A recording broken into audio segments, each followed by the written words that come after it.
축농증은 이제 일단은 부비동염이니까 급성과 만성으로 나눠야 돼요. 4주 이내에 증상이 있는 경우, 아니면 증상이 오래된 경우로 나눠야 되고요. 뭐 급성과 만성 사이 야급성 1에서 3개월 사이가 있긴 한데 이제 중간에 있는 거고요. 급성은 대부분은 이제 감염 때문에 생겨요.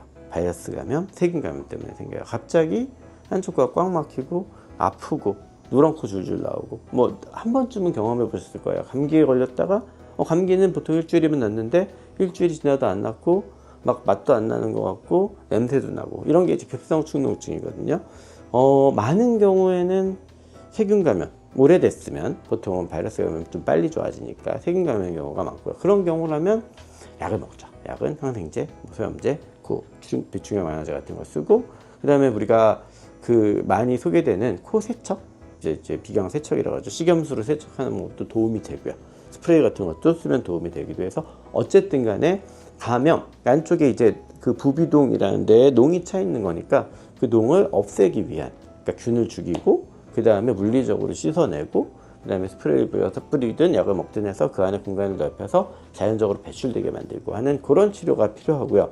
뭐 급성 부비동염을 수술하진 않죠. 옛날에는 약이 좋지 않던 시절에는 억지로 막 뚫어가지고 거기서 고름을 빼고 이런 치료도 했었는데, 요즘에는 그런 치료까지는 거의 없고요. 항생제도 좋고 하기 때문에 약물 치료를 하게 되고, 보통은 뭐 한 2주, 길어도 한 4주 정도 치료를 하면 좋아지게 됩니다. 거기가 이제 급성 부비동염의 치료가 되는 거고요. 그 치료는 약을 어떤 약을 쓰든 바꾸든 추가로 어떤 약을 더 쓰든 뭐 세척을 하든 안 하든 하겠지만, 급성 부비동염은 좋아지게 되어 있는 질환이라고 보시면 될 것 같고요.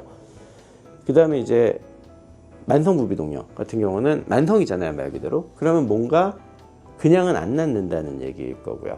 그러니까 뭐 물론 이제 만성인 줄 알았는데, 우리가 증상이, 사람의 기억이라는 게 정확하지 않기 때문에 내가 증상이 한 달 됐다고 생각했는데 한 달보다 더 됐을 수도 있는 거고요. 증상이 엄청 오래됐다고 생각했는데 실제로는 짧게 끊어서 한 1년인 줄 알았지만 한 달짜리가 한 번 왔다가 좋아졌다, 한 달 왔다 좋아졌다, 중간엔 비염이었고 지금 축농증이, 이런 경우라면 이제 약 먹으면 좋아지겠죠. 그래서 보통은 만성 부비동염이라도 예를 들어서 딱 눈에 보자마자 이거는 수술해야 되는 경우가 있어요. 어떤 경우냐면 코 안에 혹이 있는 경우, 물혹이 꽉 차 있어서 정상 구조를 다 막고 있는 경우, 그러면은 그 부비동이라는 데의 입구가 혹이 막 삐져나와 있고 이럴 정도면 그것 때문에 정상적으로 이 안에 환기, 그러니까 공기가 왔다 갔다를 못하고 농이 차면 그 농이 저절로 나올 수는 없기 때문에 그런 경우에는 수술을 해야 돼요. 사실은 보자마자 이거는 수술해야 되겠구나 라고 생각되는 경우도 있어요. 아주 많지는 않아요. 그런 경우 한 100명에 1명 정도 될 거고, 아니면 그렇진 않더라도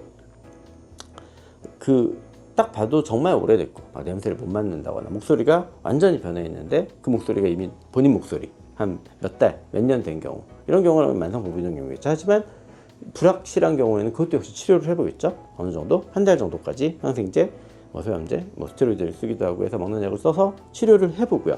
치료를 해봤는데 안 낫는다.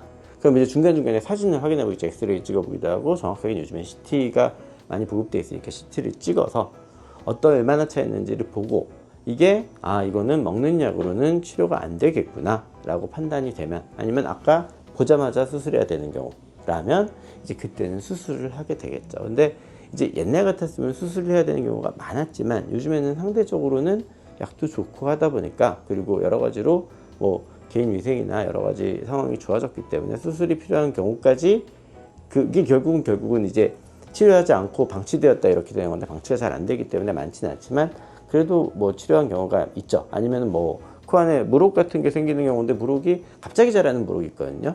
이제 후비공 용종이라 그래서 거의 한 2주일 만에, 한 달 만에 코 안을 꽉 채워버린 이런 혹도 있을 거고, 드물긴 하지만 거기에 이제 종양, 양성 종양, 양성과 악성의 경계가 되는 종양, 드물긴 심지어 악성 종양도 있고 하니까, 그런 병들이 진행을 한다면 그건 이제 수술적인 치료의 대상이 될 거고요. 그래서 그런 상황이 된다면 내시경 수술이라고 그러죠. 코 안을 내시경을 보면서 하는 수술적인 치료가 필요한 경우도 있게 됩니다. 그래서 정리하자면 부비동염의 치료는 급성과 만성으로 나눠서, 급성의 경우는 대부분은 약물 치료, 코 세척 이런 걸로 해결을 하게 되고요.